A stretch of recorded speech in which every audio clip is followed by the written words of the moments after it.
इंसान की एक बशरी कमजोरी है।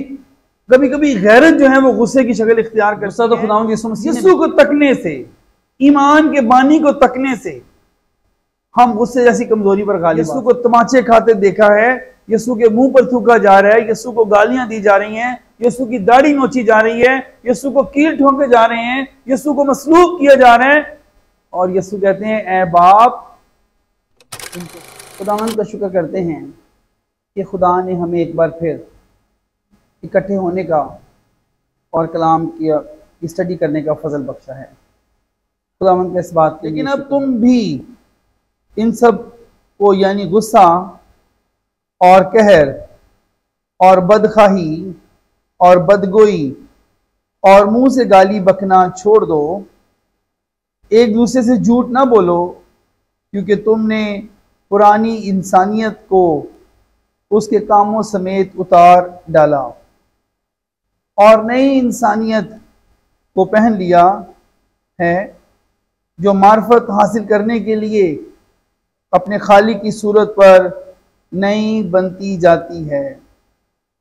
वहाँ ना यूनानी रहा, ना यहूदी, ना खतना, ना मख्तूनी, ना वैशी, ना सकूती, ना गुलाम, ना आज़ाद, सिर्फ मसीह सब कुछ और सब में है।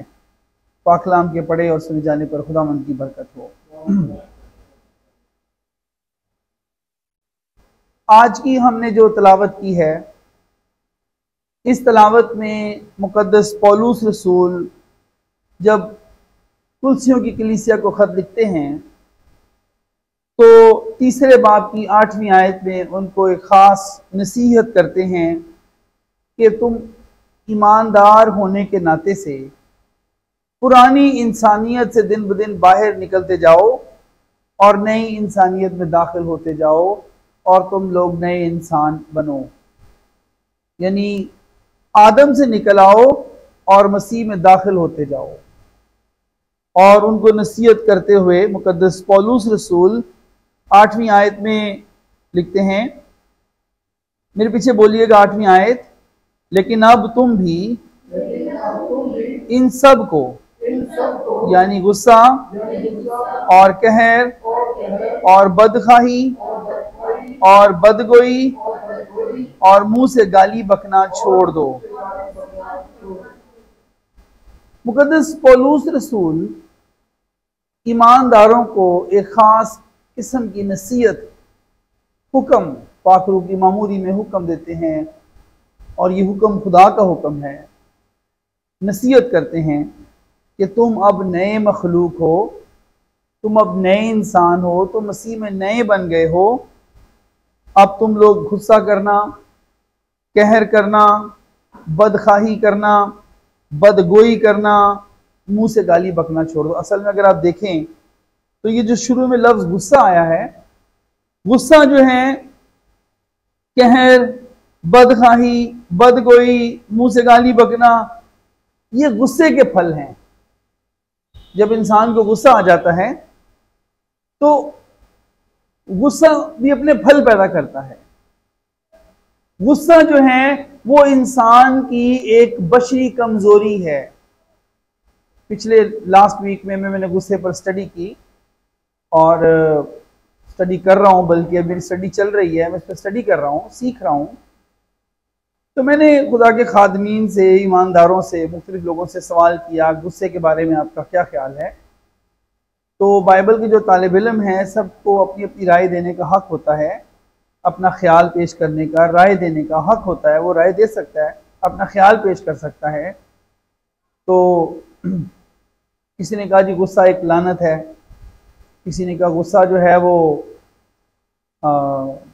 अकल के बिगाड़ का नाम गुस्सा है, किसी ने कहा गुस्सा एक गुनाह है। ठीक है, अपनी तरह जिस तरह इंसान सोचता है तो वो उसमें एक मुस्बत आंसर दे सकता है, मुस्बत हवाले से वो अपनी राय दे सकता है। एक बहुत बुजुर्ग खादम ने गुस्से के हक में कहा तो ये एक बशरी कमजोरी है, और अगर हम इसको अपने तजर्बे में लाएं, तजर्बे से मालूम करें, तो ये दर हकीकत एक बशरी कमजोरी है। इंसान के अंदर बहुत सारी कमजोरियां होती हैं और कमजोरियां इंसान को हमेशा शर्मिंदगी की तरफ भी लेकर जाती हैं।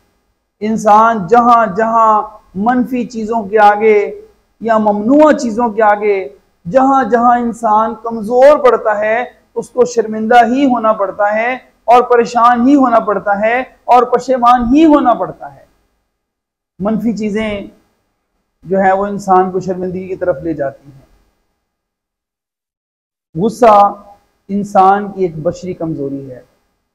पिछले 20 सालों में खिदमत के मैदान में मुझे बहुत सारे ऐसे लोग मिले, एक नहीं बहुत सारे लोग मिले, ख़वातीन मिली, मर्द हज़रात मिले, जिन्होंने दुआ करवाई, सवाल किया कि सर हमें गुस्सा बहुत आता है, हम क्या करें?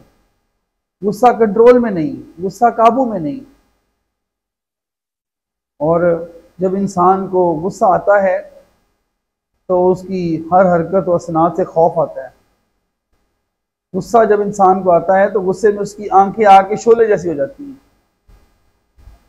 उसकी अकल जो है वो सोचने की सिखाई खत्म हो जाती है, वो मनफी सोचता है। इंसान के चेहरे पे रोब दहशत छा जाती है। इंसान का मुंह जो है वो गंद बकने में, गालियां बकने में मसरूफ हो जाता है, किसी को परवाह नहीं करता। गुस्सा जब इंसान को आता है तो उस कमजोरी में मुब्तला होकर वो इतनी ज्यादा चीर फाड़ करता है, इतना ज्यादा नुकसान पहुंचाता है अपने आप को, दूसरों को, तो जिसकी कोई इंतहा नहीं है। कराची का वाक़या है कि एक आदमी ने गुस्से में आके अपने 5 बच्चों को और अपनी बीवी को कत्ल कर दिया, ज़बह कर दिया।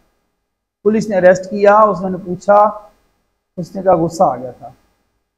एक बुढ़िया बुजुर्ग हो गई है, उसका रंग जो था वो काला था और होंठ मोटे मोटे थे, इस तरह के उसके फेस के फीचर्स थे। वो शीशा उसने देखा बुढ़ापे में, पता नहीं सारी जवानी कैसे जब्त करती रही अपने गुस्से को। शीशा एक दिन उसने देखा तो शीशा उसने ज़मीन पर एकदम दे मारा और शीशा तोड़ा गुस्से से कि मैं इतनी बदसूरत हूँ। गुस्सा एक ऐसी चीज़ है। एक आदमी को गुस्सा बहुत आता था, वो सारा मुआशरा छोड़कर, सोसाइटी छोड़कर उसने जाके बियाबान में डेरा लगा लिया कि मैं यहाँ रहता हूँ, मैं इंसानों के लायक ही नहीं हूँ, मुझे गुस्सा बहुत आता है और मैं अपने आप को भी नुकसान पहुंचाता हूँ, मैंने दूसरों को भी बहुत नुकसान पहुंचाए हैं, मैं मुआशरा ही छोड़ देता हूँ। वो जाके बियाबान में रहने लगा।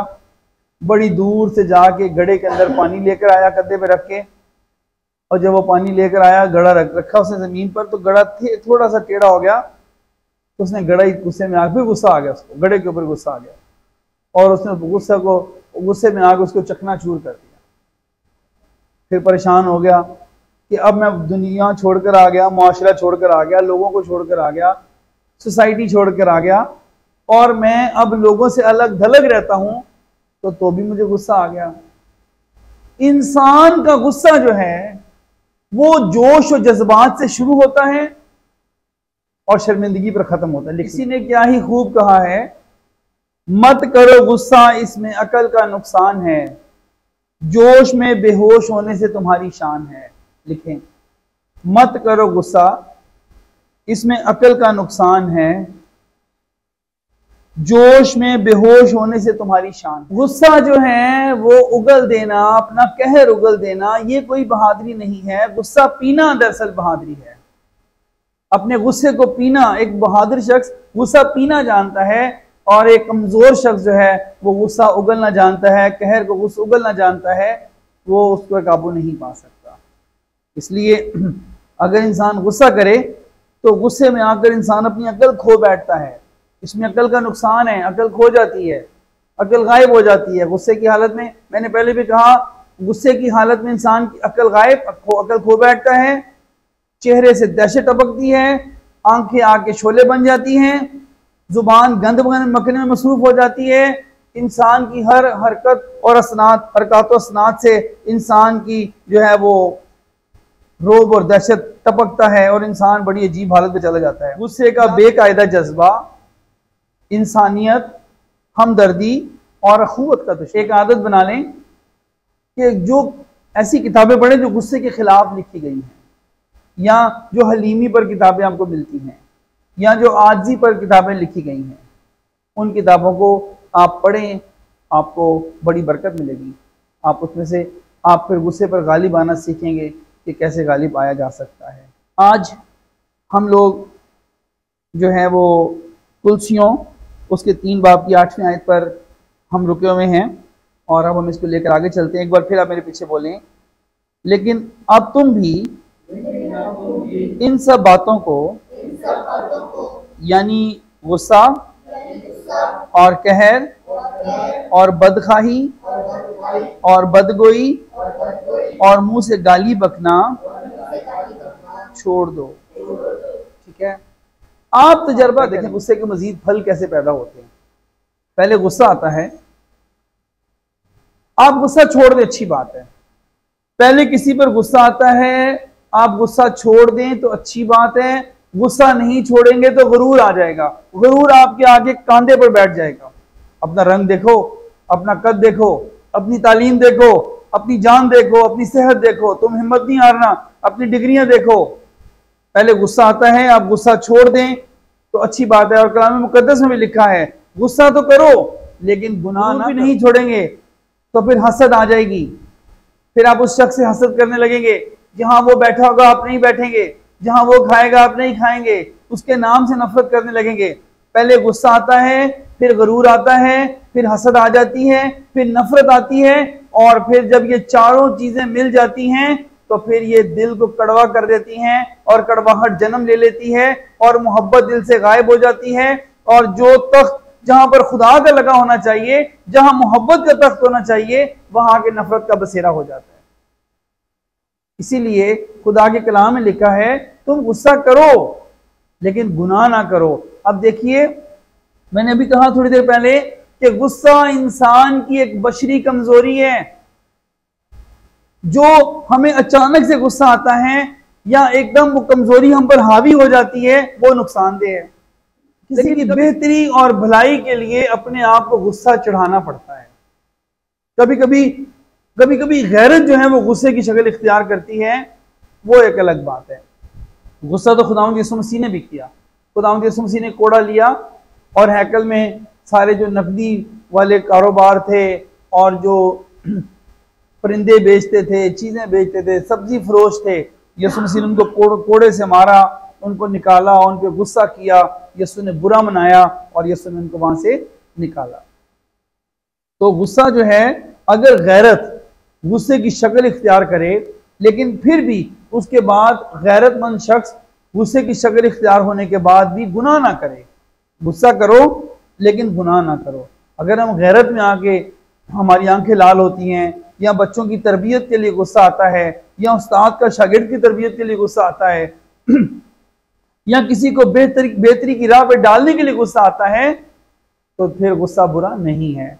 लेकिन अगर गुस्सा गुनाह की तरफ जाता है, गुनाह की सूरत इख्तियार करता है, तो फिर गुस्सा एक बड़ी बुरी हालत में हमें ले जाता है, and that is very very dangerous.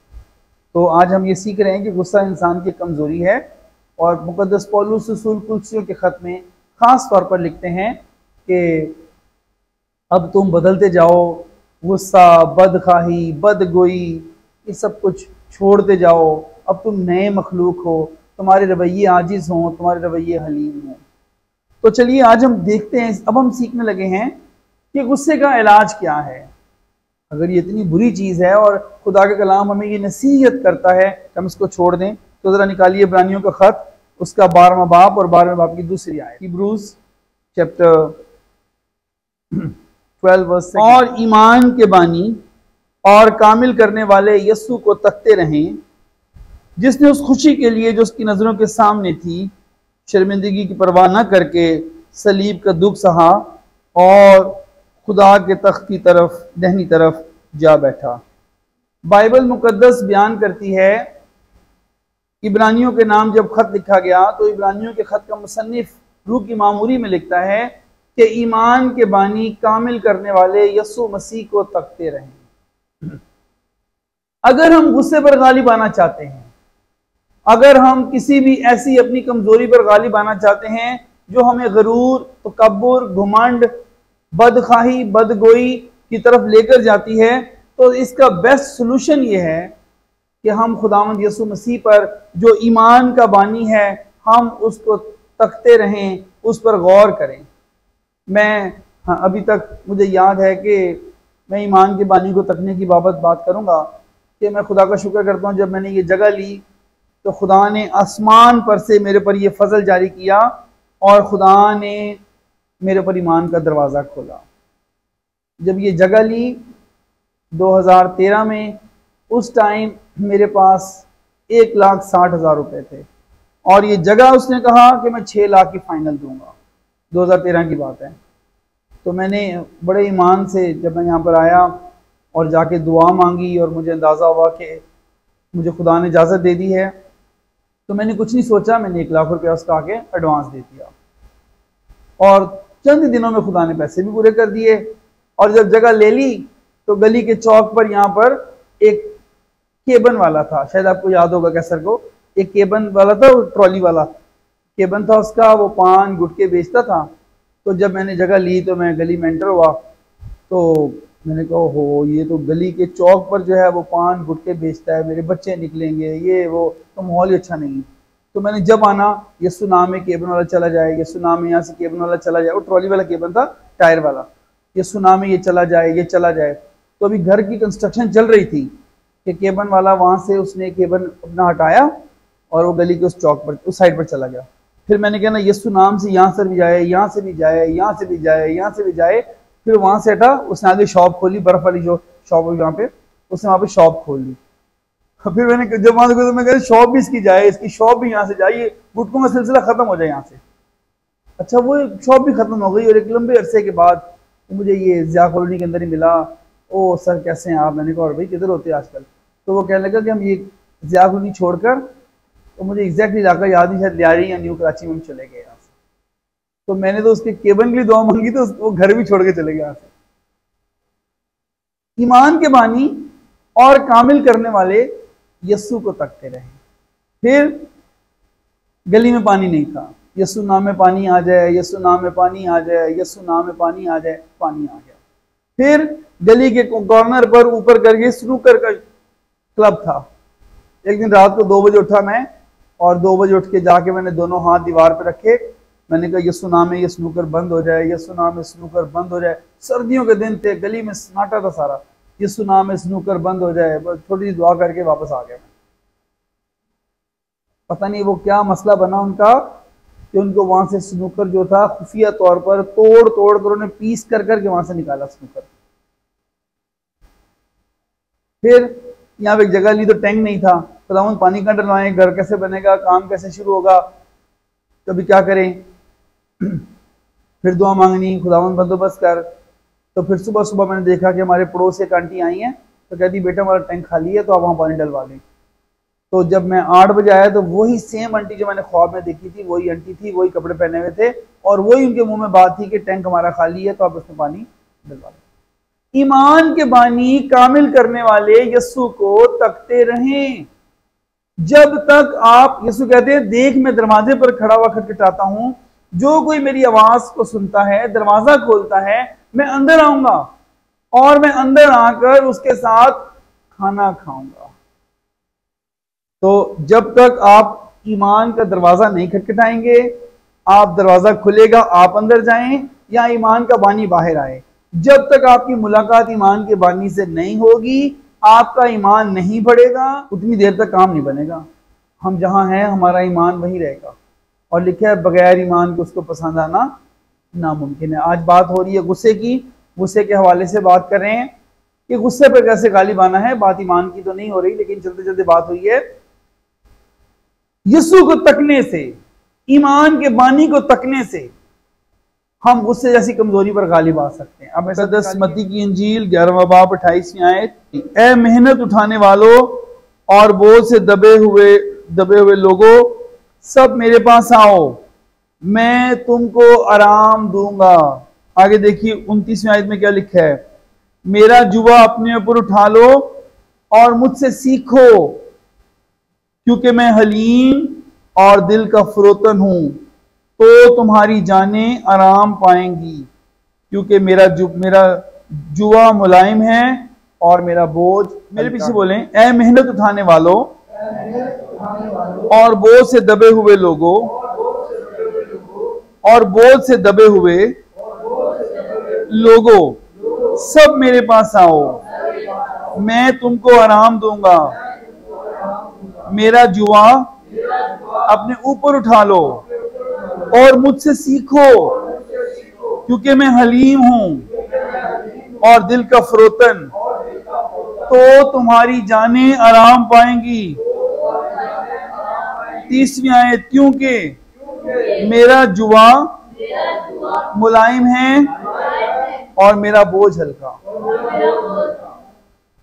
अगर आपको गुस्सा आता है, कहर आता है, आप कहर आलूदा हो जाते हैं, आप गुस्सावर हो जाते हैं, आपके जज्बात कंट्रोल से बाहर हो जाते हैं, आप इंसानियत के खिलाफ, इंसानी जज्बे के खिलाफ, आप इंसानी हमदर्दी के खिलाफ, आपके जज्बात उठ खड़े होते हैं, सर उठा लेते हैं, उसका एक हल है कि हम यस्सु को तकते रहें और यस्सु कहते हैं मेरा जुआ अपने ऊपर उठा लो और मुझसे सीखो, क्योंकि मैं हलीम हूं और दिल का फरोतन हूं, तो तुम्हारी जानें आराम पाएंगी।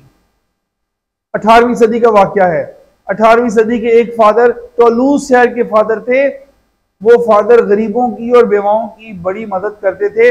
अमीरों से अक्सर खैरात लेकर आते थे, बेवाओं और यतीमों के लिए मांगते थे अमीरों के पास जाकर। तो उनके पास एक बेवा आ गई और फादर के पास देने के लिए कुछ भी नहीं था। तो फादर ने कहा, कल मैं अभी एक अमीर शख्स से खैरात लेकर आया हूं, चलो मैं तुम्हारी खातिर दोबारा चला जाता हूं। फादर साहब उस अमीर शख्स के पास गए और उस अमीर शख्स ने, उसको उस वक्त कोई कारोबार में नुकसान हुआ था, वो बड़े गुस्से में खड़ा था। तो फादर साहब वहां मौजूद हो गए। फादर साहब ने कहा कि फलां बेवा के लिए मेरी मदद करो, मुझे उसको कुछ पैसा देना है, वो मेरे पास आ गई है, मुझे थोड़ी खैरात और दे दो। वो शख्स गुस्से में था, कारोबार के नुकसान में था, उसने फादर को एक रख के थप्पड़ मार दिया। फादर साहब ने फौरन दोनों हाथ जोड़ लिए, बड़ी हलीमी का मुजाहरा किया। फादर साहब ने कहा, एक थप्पड़ मेरी इस वाली गाल पर भी मार लो, लेकिन तुम्हारी मेहरबानी, तुम बेवा के लिए मेरी कोई मदद कर दो, बेवा को मुझे कुछ देना है। तो वो अमीर शख्स नहायत पशेमान हुआ, शर्मिंदा हुआ, कहने लगा, ओ फादर जी, आप में इस वक्त मेरे सामने कहाँ से आ गए कि मैंने कारोबार में इतना नुकसान उठाया था आज, और मैं बड़े गुस्से में था, बड़ा परेशान था, और आप अचानक से मेरे सामने आकर आपने खैरात का मुतालबा कर दिया। तो उसने फादर साहब से माफ़ी मांगी कि आप मुझे माफ़ कर दें, और उसने फादर साहब को अपनी तिजोरी पर ले जाकर कहा कि आपको जो कुछ चाहिए आप यहाँ से बेवाओं यतीमों की जब ले लें और मुझे आप माफ़ कर दें। दोनों हाथ जोड़कर उसने फादर साहब से माफ़ी मांगी। तो अगर फादर उसके बदले में फादर थप्पड़ मार देता तो फिर नो, ये ऐसा रवैया शायद अभी हम लोग बहुत दूर हैं इस स्टेज से, ऐसा रवैया वही शख्स रख सकता है जिसने यस्सु का जुआ पहना हुआ है, क्योंकि वो कहता है मुझसे सीखो, क्योंकि मैं हलीम हूं और दिल का फरोतन हूं। हम ये कह सकते हैं कि टोलूस शहर के 18वीं सदी के फादर साहब ने यस्सु मसीह का जुआ पहना हुआ था, जिसकी वजह से उसको अमीर आदमी के ऊपर गुस्सा नहीं आया। ऐसी बहुत सारी हमें मिसालें मिलती हैं, ऐसे बहुत सारे वाकयात हमें मिलते हैं जब ईमानदारों ने हलीमी का मुजाहरा किया। आप मुकद्दस ट्रीजा को देख लें, मदर ट्रीजा को मुकद्दस भी है, मुकद्दस करार दी गई। मदर ट्रीजा ने 91 मुल्कों में यतीम खाने खुलवाए और अमीरों से मांग मांग कर उसने ला के बेवाओं और यतीमों पर लगाया।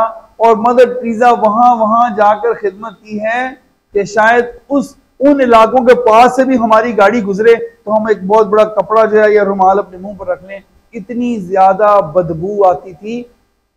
और ऐसे इलाकों में जाके मदर ट्रीजा ने उनकी मरहम पट्टी की, उनको खाने खिलाए, उनके साथ वक्त गुजारे।